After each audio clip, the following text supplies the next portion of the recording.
Welcome back, and today I want to go over my picks for the NFL honors. I know it was a couple days ago. It's a little too late to post it now, but just kind of just writing everything down, getting more information about the players and such, the runners up. But I want to go over my list. Yes, I did write this before it came out. I wrote at 8 o'clock, an hour before it did come out. So no, I did not write this during or after the whole awards were given out. There's plenty of other ones too. These are the main ones. The other main one I forgot was assistant coach of the year, which was D'Amico Ryans. I'm not gonna pretend like I was gonna guess that or it'd be 100 guarantee I would have got that right. So I'll write that as a wrong. For Walter Payton Man of the Year, I wrote Deion Dawkins. There's 32 players that are up for grabs for that, so it's kind of hard to figure out who's more deserving of that. It's not like MVP or such where you can just look at stats and figure it out. So I just went with my team with Deion Dawkins. Dak Prescott ended up being the winner for that. But everything else, I was right on for Mahomes, MVP, Patrick Mahomes for MVP, Offensive Player of the Year, Justin Jefferson, Defensive Player of the Year, Nick Bosa, Offensive Rookie of the Year, Garrett Wilson, Defensive Rookie of the Year, Sauce Gardner, Comeback Player of the Year, Geno Smith, Coach of the Year, Brian Dabble, and Executive Howie Roseman. So all these for besides Man of the Year and then not doing the executive assistant coach of the year, my bad. I got all of them right. There were a lot of controversial ones, no doubt. The biggest one I'd probably say is Offensive Rookie of the Year. People constantly keep going back and forth of who should win this one. I know Fox had a poll up for who they thought was going to win. At the end of the voting, everyone had Brock Purdy up there. I did not believe that. I get he had a great year. But the problem is that I don't think people understand. They always look back and they say, well, look what he did in the playoffs. He took them to the NFC Championship game. People have to realize it's a regular season award. They don't I'm pretty sure they don't vote after the playoffs start. It's mostly done. I believe it's mostly done in the regular season, or at least to the end of the regular season. So I get the great story he had. He did take him to the NFC Championship game. He did play well. But you have to throw out the window. You can't look at that. It's past. It's after the votes are done. You have to look at what he did in the regular season. And it's hard to justify someone making or winning Offensive Rookie of the Year when they've only played nine games. So I'm going to read the stats off quickly. I'm going to go in order, and I'll go back to Offensive Rookie of the Year. So for MVP, Patrick Mahomes won it. He finished the year with 5,250 yards, 41 touchdowns, 12 interceptions, had a 77.5 QBR, 67.1 completion percentage. Justin Jefferson had 128 receptions, 1,809 yards, 8 touchdowns. Nick Bosa had 41 solo tackles, 18 and a half sacks, 2 forced fumbles. Garrett Wilson, which we'll be going back to when I'm done, 83 receptions, 1,103 yards, 4 touchdowns. Sauce Gardner, 75 tackles, 24 solo, 2 interceptions, and 20 pass deflections. And he was also rated on Pro Football Focus overall the number 1 corner. Geno Smith, 4,782 yards, 30 touchdowns, 11 interceptions, a 60.7 QBR. Brian Dable went 9-7-1, or if you're counting the postseason, 10-8-1. So all right, so that was the stats for all the winners for the awards. So going back to Garrett Wilson, I truly believed he was the best offensive rookie this year. You look at it, he's only one of 2 at looking at the receivers, or if you want to count all of them total. He was one of 3, with Kenneth Walker being for the running backs, to go over 1,000 yards. He was second in touchdowns, only behind, counting total, Christian Watson, Kenneth Walker, and I believe there was one other person that was had 7 touchdowns, but for Garrett, he was tied for second with 3 other people that had 4 touchdowns. But I just look at what he had to deal with this year. He went through 4, actually at one point 4 starting quarterbacks. There was one from the practice squad that came in the Jacksonville game at the end. I forget his name, but he was a practice squad player. But for the other ones, he played with Joe Flacco, Mike White, Zach Wilson, who really no one has too much respect for. I mean, probably all of them. Mike White, people like to see him get that opportunity. Obviously, it's a great story for him. He did play pretty well when he did play this year. Who knows if he did finish out the year, he may have potentially got the team into the playoffs. If you started him from the beginning, he may have gotten this team in a better position to be in the playoffs. He certainly played well when he did. Zach Wilson, no doubt, he's going to be a huge story this offseason. What's going to happen with him? The team is, of course, the Jets are very disappointed. A lot of people are disappointed in how he's played. He's not panned out to be the second overall pick. And you look at for 2020 how they screwed up with winning against the Rams last year, in 2020, to set him up in the second overall position, giving Jacksonville Trevor Lawrence. No doubt the Jets wanted Trevor Lawrence, just like anybody else in that contention for the first overall pick. They had to settle with Zach Wilson. And honestly, I think during the draft, too, they were pretty set on him. They even made an announcement way before the draft that they were locked in on him, which I don't like. I get if he is your guy, it's good, but I think you also should look at the other quarterbacks. So far, it hasn't panned out. He has decent talent around him, but not getting too off track with that. You look at again for Garrett Wilson, 83 receptions, 1,103 yards, 4 touchdowns. Again, dealing with the whole situation he's had with three starters, really, excluding the backup or the practice squad that came in against Jacksonville. That's impressive. That's impressive for anybody to come in, especially as a rookie, to have over 1,000 yards receiving from 3 different quarterbacks. Again, that people don't have too much respect for. So I do believe Garrett Wilson did deserve it. I'm going to read the runners up for that. Kenneth Walker hit 278 carries for 1,050 yards, 9 touchdowns. He also had 27 receptions for 165 yards. For Chris Olave, he had the other one that was in contention. I know the other one too was Kenneth Walker was a big one, which I don't mind if you put Kenneth Walker or Olave in. My biggest one was Brock Purdy. That I don't think he deserved to win it. Not to say he didn't deserve to be a finalist, but I don't believe he deserved to win it. So Chris Olave had 72 receptions for 1,042 yards, 4 touchdowns. Pretty similar to Garrett Wilson, just a few less receptions. Yards are close to the same as that, same touchdowns. So they both played well. He was also in the same situation where he had to play with 2 different starting quarterbacks, Jameis Winston, Andy Dalton. So that was a mess just as well. But I think Garrett Wilson was in, quarterback-wise, a little bit more dysfunctional place. I mean, you definitely have an argument for the Saints having a worse one, but per my opinion, I think Garrett Wilson was in a tougher position with all the quarterbacks in mind. So this is the big one, Brock Purdy. And again, like I said not too long ago, Fox had a poll-up, and they said, or from the results from fans, that they voted Brock Purdy to be the offensive rookie of the year. And again, he played amazing for what the situation he was in, the third-string quarterback coming in, the last pick in the draft. He had, in 9 games, he had 1,374 yards, 13 touchdowns, 4 interceptions, had a 107.3 passer rating, and a 67.1 completion percentage. No doubt that is impressive. It is. And if, again, you can go back and when I talk about Mike White, if he came in and was a starter and played like this, who knows what his stats would have been. And if he would have done this from the beginning, he probably would have been running away with Offensive Rookie of the Year.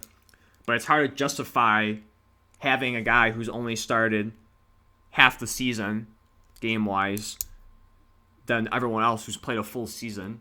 I get it is impressive what he did coming into it, being undefeated up until the NFC Championship game. I'm not trying to take anything away from him. He was spectacular for the situation he came in, how he how he handled the pressure. No doubt, he does deserve a ton of credit for what he did.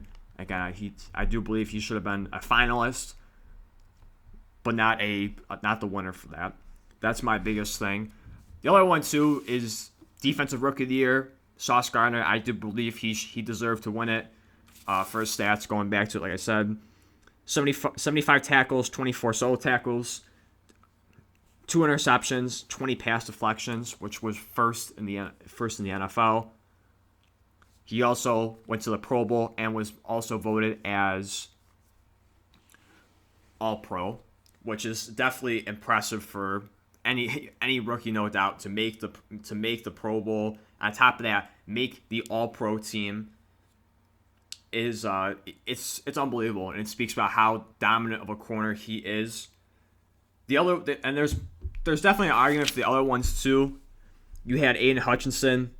He had 52 tackles, 34 solo, 9 tackles for a loss, 9.5 sacks, 3 interceptions. That's definitely impressive, and he definitely showed that he's in that conversation for the first overall pick. I'm surprised Jax didn't go with him. Probably after this year, you can also make the argument too that Sauce Gardner should have went, maybe had in the conversation of being first overall. The other one too is his counterpart for the cornerback position, Tyreek Woodland. It's hard to it's tough because his stats definitely back it up. He had 63 total tackles, 46 solo, 1 tackle for a loss, 6 interceptions would end up him being the co-interception leader. He had 1 touchdown. I believe he also had 1 block too, and he also made the Pro Bowl. Had also 16 pass deflections. So no doubt it definitely stacks up to Sauce Gardner, and I do think you have a valid argument for any of these guys, Aiden Hutchinson, Woolen, for Sauce Gardner. I just personally believe that he did deserve Defensive Rookie of the Year for the Jets, no doubt. And I think he was also too voted by the writers as Rookie of the Year, or part of the all-rookie team. So yeah, those are 2 controversial ones. It's always seemed like that every year, no matter what. Even if Woolen did win or Brock Purdy won, it's for any award, you're always going to have an argument for any of them. But I do believe they got it right for having Garrett and Sauce. Big props to the Jets to sweep those 2 categories. Definitely shows how great of a first round draft they had getting those 2. The other one is comeback play of the year. And it really comes down to the word comeback, because when Geno Smith did win for the poll, when people did vote on Fox, and a lot of the questions were, he came back from what? What did he come back from? And it's a tough thing because he wasn't injured. He was just a backup that was just given the opportunity because they traded Russell Wilson, and it was between him and Drew Lock. No one thought Geno Smith had a chance whatsoever to do anything. And they were also, before the season started, considered to be one of the worst teams in the NFL. Going back to Geno Smith, he had 4,782 passing yards, which ranked 8th in the NFL. 30 touchdowns was 4th. 11 interceptions was ranked 22nd. And had a QBR of 60.7, which was 7th. So no doubt he stopped up. He shocked everybody out of the gate, beating Russell Wilson at home, and it really set up the stage of what the rest of the year was going to be. He led his team to the playoffs. Got blown out by the 49ers, but it was close up until the fourth quarter. That's when in the fourth quarter they really pulled away.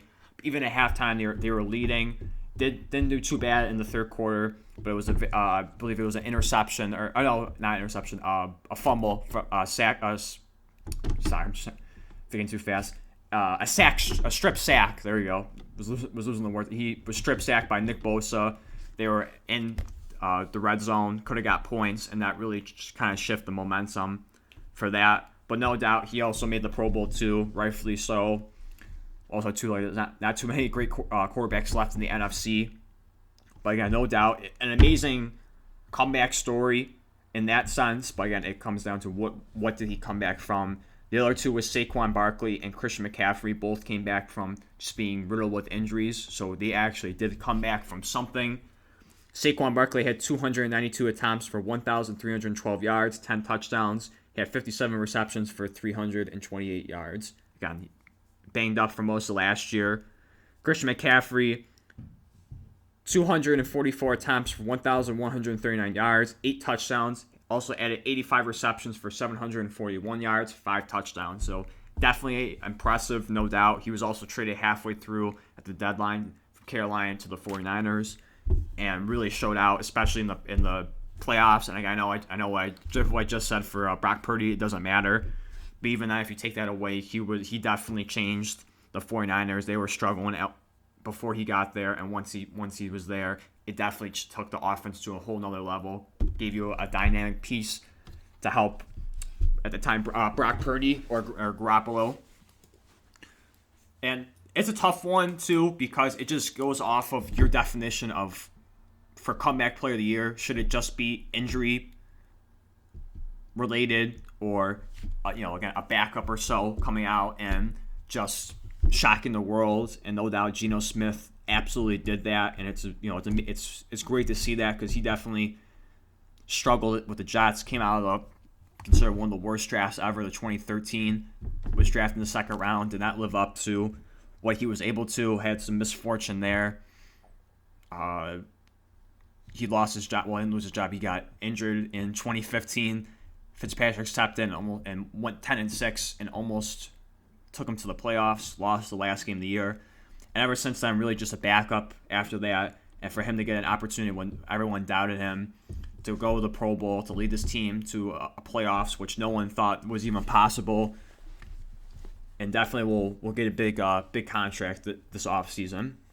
So again, it's tough because all of them no doubt deserve it. If you would have said Saquon won it or McCaffrey won it, I wouldn't have a problem with it because they all deserve it.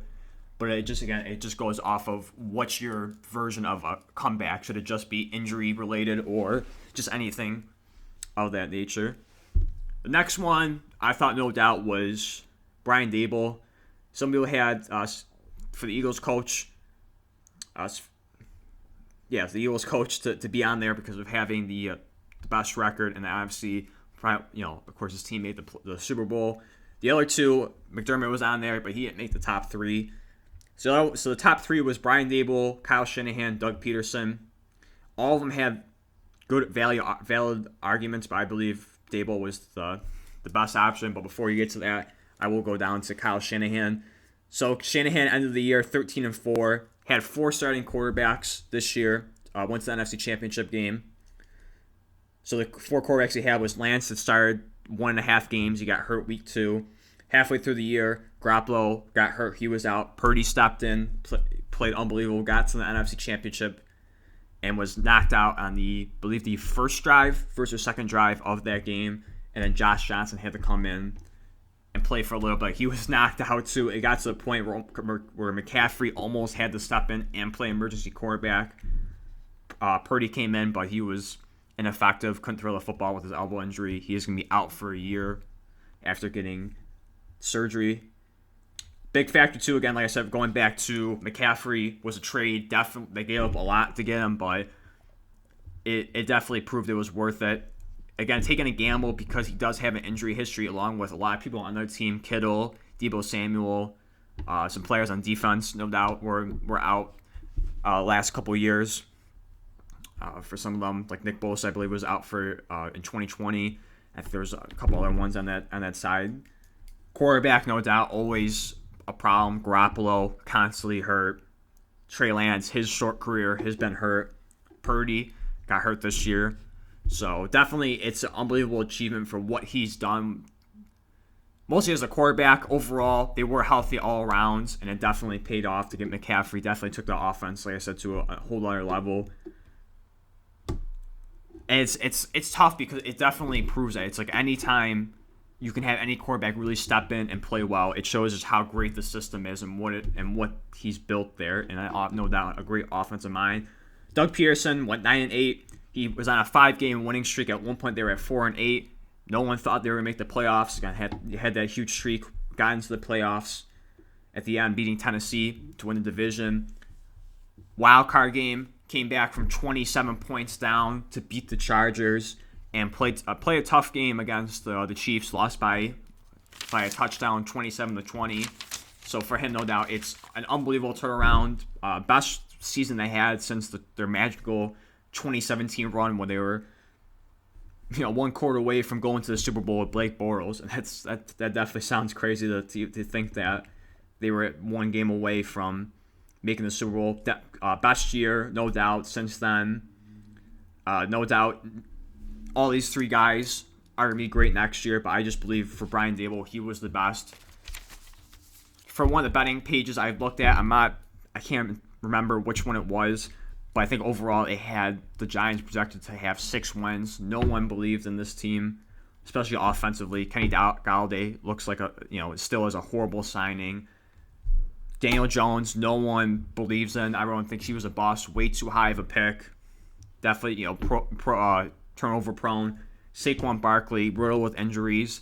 And for him to come in and make Daniel Jones start to look like a good quarterback, for people to actually say he looks like a good above average quarterback. Stat-wise, doesn't look too crazy. He only had 15 touchdowns. Only had 5 interceptions. So stat-wise, not insane, but definitely was, did his job. Did what he needed to do. Was great with his legs. Saquon Barkley turned him back into prime Saquon that we remember, especially from his rookie year. And it shows you too. Saquon was in the conversation for comeback player of the year. Brian Daboll went 9-7-1 for the regular season, 1-1 in the playoffs, so that would make his grand total to be 10-8-1. And then again, an amazing start, a great offensive mind, especially I know it from Buffalo as an offensive coordinator for Josh Allen. Definitely turned the offense around when he was here. For him to do that with such little to no talent on that side of the football, and to take this team and beat the 13-3 Vikings, which again, I know people constantly say, "Oh, well, it's just the Vikings, not that impressive." We all knew they were flukes. It's not. Regardless of the team, I get it. It's still an achievement nonetheless. Regardless if we do think they were lucky, I know they had the worst defense in the NFL. I get that, but at the end of the day, they still went to Minnesota and won that game. You have to give them credit for that. You have to give them credit for any playoff one, regardless. It is unbelievable. And they got, of course, to no surprise, they got blown out by the Eagles. I think people were expecting that to be a closer game because of the last game with having all their backups in and the Eagles still having their starters in the game and how close that was. I can't knock Brian Daboll for getting blown off the Eagles. They're in the Super Bowl right now. Who knows? They have a good chance to win it. Who knows? They might blow out the Chiefs. I doubt it, but there's a reason why they're there, and it just shows how good they are. So there's no knock on Brian Daboll for getting blown out by the Eagles. He definitely had an amazing first year, and it'd be interesting to see what he does in the offseason, specifically with Daniel Jones and Saquon. Is he going to keep Saquon? For Daniel Jones, he's estimated, I think there was a tweet out there saying that he wants around like 35, 37 million. To me, that's a little too high. I would say on the low end of 30 million. Again, he had a great year, but I think you need to show that again to Brian Daboll. If you can really get your stats up there, play better, maybe get to a little bit far in the playoffs. Who knows? Not to say like you have to make the NFC Championship game, the Super Bowl, to prove that you are a top, a worthy quarterback to be in the team. But definitely need to show again, just like Josh Allen when people had his doubts in 2020, he showed it again. Same thing is going to happen for Daniel Jones for that one. The other ones aren't a question. Patrick Mahomes, no doubt, especially when Hurts went down with the injury. People didn't have any doubt after that Mahomes was going to win the MVP. Again, the stat speaks for itself. Is over 5,000 yards, the second time in his career, 5,250 yards, which was number one in the NFL. 41 touchdowns, which was, again, number one in the NFL. 12 interceptions, which was definitely up there towards like that, for the most. Not as much as Prescott, Allen, and some of them, but definitely was up at that higher range, was 26. Had a 77.5 QBR, which was first in the NFL, and has 67.1 completion percentage. No doubt, especially to losing Tyreek Hill, not having amazing pieces around you, just having Juju, Scantling, Hartman, still having Kelsey, not taking that from him. He still has one of the best tight ends of all time with that. Great offensive line, great coach, no doubt. But again, with not having Tyreek Hill and some of those other pieces that have gone away, even before people said like they were struggling without Sammy Watkins because he was a good second receiver. But for the limited talent he had to take this team to a Super Bowl, especially put up the stats he did. Again, the last time he had over 5,000 yards was his first year starting, where he did win the MVP for that. He had over 5,000 yards, 50 touchdowns for that. So again, it's hard to argue with that. Hurts did have obviously in the conversation for that. If he didn't get hurt, not to say that Mahomes wouldn't have lost it, but I think it would have been a lot closer if Hurts didn't get hurt for those last few games. It definitely would have made it closer. Looking at the MVP votes, I'm pretty sure Hurts only got one vote for MVP. Same thing for Allen, and then Mahomes had the vast majority of them, like 46, I believe. So maybe he would have got a few more votes to make it a little bit closer, but either way, an amazing accomplishment by Mahomes. Justin Jefferson, no doubt, was unbelievable. Had 128 receptions, was first in the NFL. Over 1,800 receiving yards, first in the NFL. 8 touchdowns, which was 11th. Again, even like the eye test, it shows you that he was unbelievable this year. His biggest moment came at the Bills, where he had the amazing one-handed catch on 4th and 18. And he was like that all year. Just unbelievable receiver, no doubt. The number one guy was, felt in games just unstoppable, especially his first game where he almost had 200 receiving yards in week 1, I believe, against the Packers. And he there were games where like that. There was a couple games where he was cold, didn't have great games, especially in the divisional game. Definitely was not targeted a lot in that one, but for the regular season, definitely was an unstoppable force, no doubt deserved. Offensive Player of the Year. The other people that were in that conversation was Mahomes, Jalen Hurts, and Tyreek. You could make an argument again from Mahomes, but I think especially now it's gonna be tough for quarterbacks to win. Whoever wins MVP to win multiple positions. I think the last one was, if I'm thinking this right, I think Cam Newton did do that. Matt Ryan, I think, also won both Offensive Player and, definitely won MVP. I think he won Offensive Player of the Year, but at least for recently, it's been different people for that. So, yeah, you definitely could make an argument for Mahomes. He was definitely the number one quarterback, without a doubt. But I just think Justin Jefferson was just unbelievable. He definitely broke out. Not to say he wasn't horrible in the previous seasons, but he definitely, took it up another level with that. Nick Bosa, I do agree, 41 solo tackles, 18.5 sacks, which was ranked first in the NFL. He also had 2 forced fumbles. The other people that came in on that list was Hassan Reddick, which I do think he doesn't get enough credit. An amazing signing, and we'll get to that for the Howie Roseman. An amazing signing, no doubt, for the Eagles. Has definitely shown what he is capable of. Had over 16 sacks this year, especially in the NFC Championship game. And I know it doesn't count, but it just shows you he was unstoppable in that game. And I mentioned that in my first ever video. That was the conference championship games, talking about both games. I did mention his stat line with that. Unbelievable, no doubt. Micah Parsons, towards the end, he did kind of fall off. He had a great start and kind of stumbled towards the end. Wasn't as much of a factor as he was again in the beginning, the first half of the year. He did stumble. Chris Jones, again, another person, one of the best defensive linemen in the NFL. He had 16 sacks this year. Definitely showed again in the playoffs. Was an unbelievable force. But moving that aside, regular season again, a dominant force, no doubt. Had his best year sack wise in his career. Definitely showing that he was worth the big money.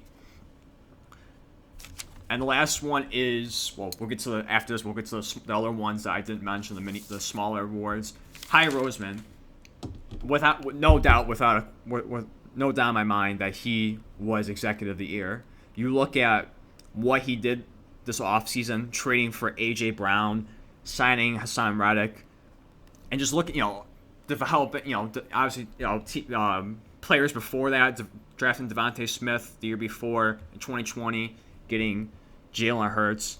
It's no doubt what he's done, especially this year, an unbelievable achievement, especially for Fox on Instagram. Fox posted showing the offensive and defensive side, whether if they were draft picks or they were trade or free agency. Defensive side, ball majority of the team is not drafted. The only two was just Sweat and Fletcher Cox was the only two one more. Maddox for corner. The only one for the starters. Only the 3 that were drafted previously. The rest were brought in via trade or free agency, but no doubt, just look at the list for the starters. All but one were from via trade or free agency. Jalen Hurts, Miles Sanders, Devontae Smith, Watkins, Goddard, and the rest of the whole offensive line: Kelsey, Dickerson, Malanta, if I pronounce that right, Sumulo, and Johnson, all drafted. I know that's not all for this year. I think just alone getting A.J. Brown and Hassan Reddick, and then, a few other pieces, no doubt, truly made this team the number one team in the NFC. Was basically unbeatable for the regular season. They had the tough loss with Hurts with Washington, and then they had a couple losses when he was out, when Gardner had to step in and play. But no doubt in my mind, the number one for executive of the year. He's done an amazing job since he's really been in that role. Going back to 2017, he's built that, helped build that team, beat Tom Brady in that, and a few years later, going back to another one, potentially winning his second. It is definitely, no doubt, unbelievable. I wish we had him at the Bills. I would, definitely hit on those picks a lot more. I wish Brandon Beam would take some notes on that. Just wrapping up the smaller awards. Like I said, however you feel are smaller awards. The one definitely not for Assistant Coach of the Year, DeMeco Ryans. Walter Payton Man of the Year, like I said, Dak Prescott. The Art Rooney Award was won by Calais Campbell. The Salute to Service was won by head coach Ron Rivera from the Commanders.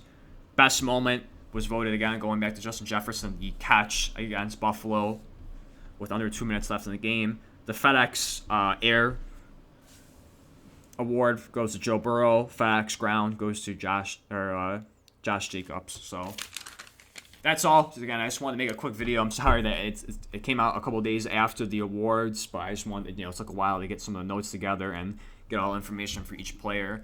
But that's my thoughts on it. That's my list. Let me know who you had on yours. If you agree with my list, if you think someone else should have won for the order. Again, no doubt, the top two for most questionable, I think, is both the offensive awards, offensive and defensive rookie awards. So let me know your thoughts on that. Please subscribe if you enjoyed, and I'll see you in the next one. Thanks.